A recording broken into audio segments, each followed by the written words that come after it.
Good morning. We read this morning from the Hebrew Scriptures, the book of Deuteronomy, the 30th chapter, verses 15 to 20. We know that the God of the Hebrew people is a God of freedom, a God of liberation, of bringing all of humanity out of the bondage of slavery, whatever form slavery takes.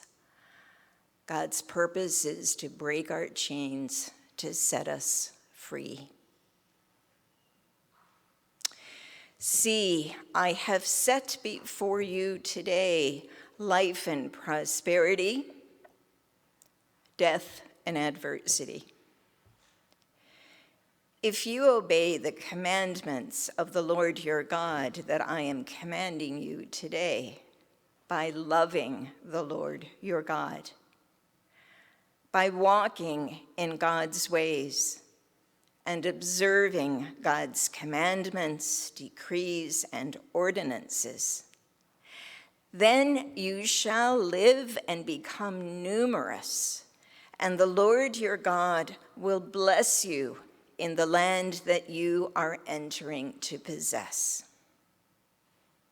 But if your heart turns away and you do not hear, but are led astray to bow down to other gods and serve them, I declare to you today that you shall perish. You shall not live long in the land that you are crossing the Jordan to enter and possess. I call heaven and earth to witness against you today that I have set before you life and death, blessings and curses. Choose life, so that you and your descendants may live, loving the Lord your God, obeying God, and holding fast to God.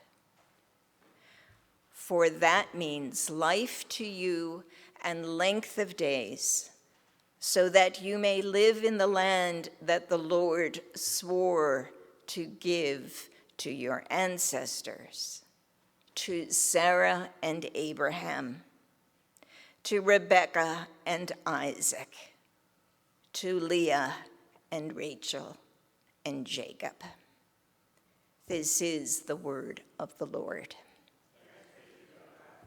Some of us who have Jewish friends know that they often wear a little ornament on their necks that is Hebrew letters.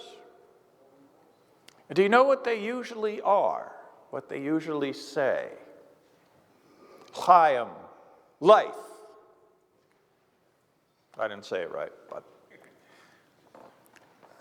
For our Jewish sisters and brothers, the challenge of choosing life was issued by God in this passage we've heard this morning. It's at the core of their religious commitment. We too, as Christians, are called to ask this question. And while our access to grace comes through Jesus, so too the promises and challenges which our Jewish neighbors received through Moses come to us. So will we choose life?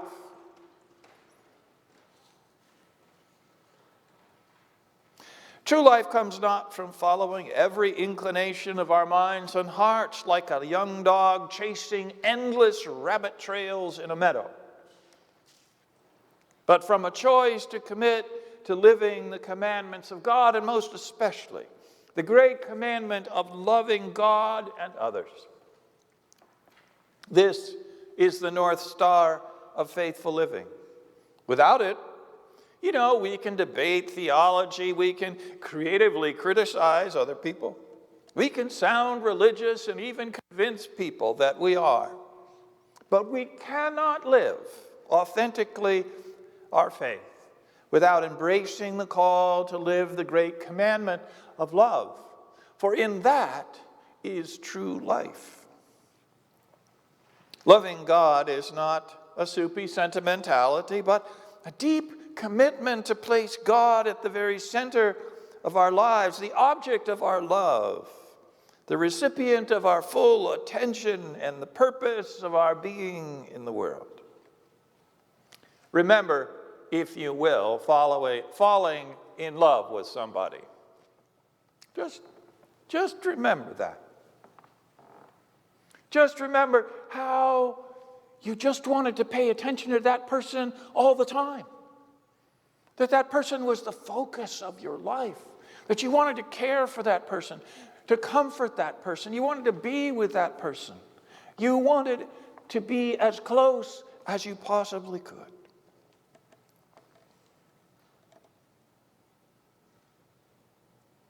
And then as things developed, of course, you probably scaled back your commitment a bit.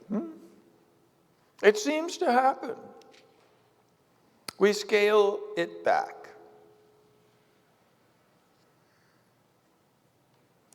You know, as the child grew up, as the lover revealed flaws and independence, as a parent aged and eventually died, our love seemed to change. But God does not age and die. God does not grow up and leave us. God does not have flaws, but only reveals more and more love and draws us closer and more deeply day by day, every day. And our love for God can grow throughout our lives, always enabling us to find new depths and new facets of divine grace with which we discover delight and joy. And the more we practice active love, the more we discover about God that encourages us to continue. Still, of course, we can turn away from God. We can allow our love to grow weak and faint.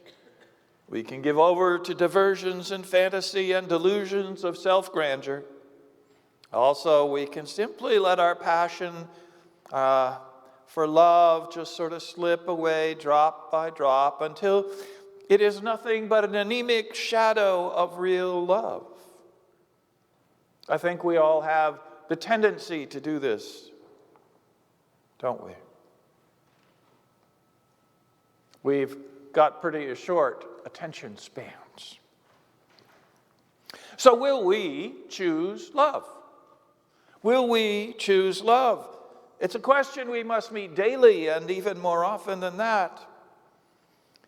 And we may just stop prayer. We may have prayer over food and at bedtime until we don't really pray much at all.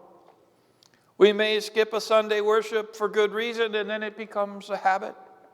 We may allow unsuccessful human relationships,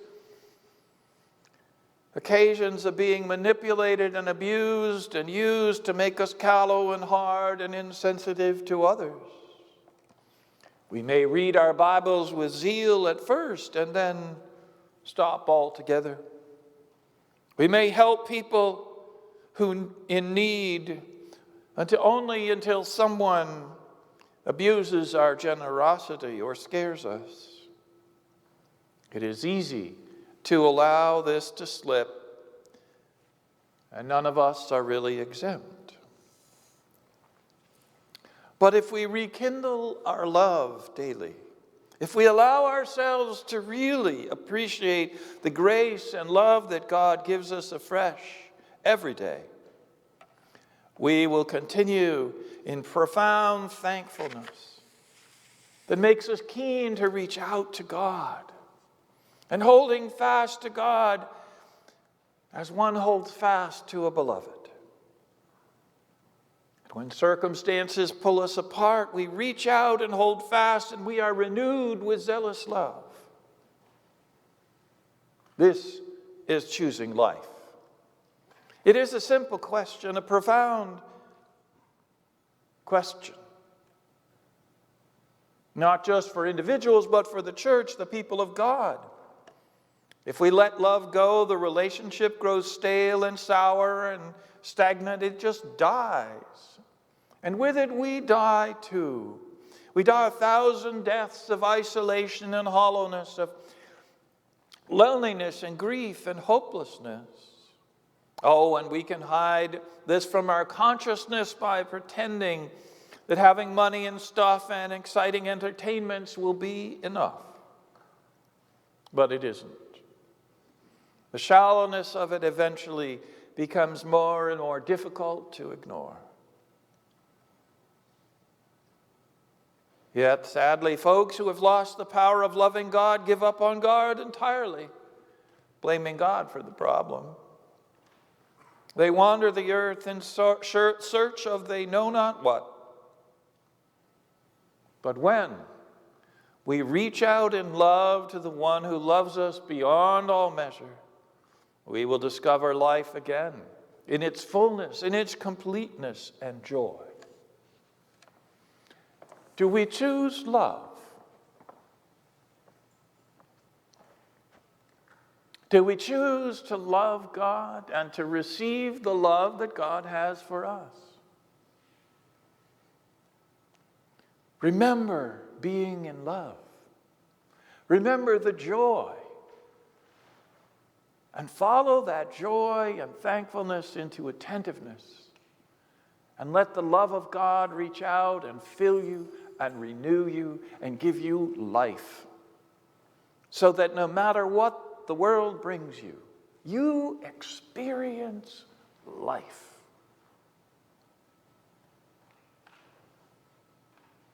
Just as our Jewish sisters and brothers who experienced anti-Semitism and the Holocaust and countless other horrific things have learned to do by claiming life, we too can claim life and live it fully.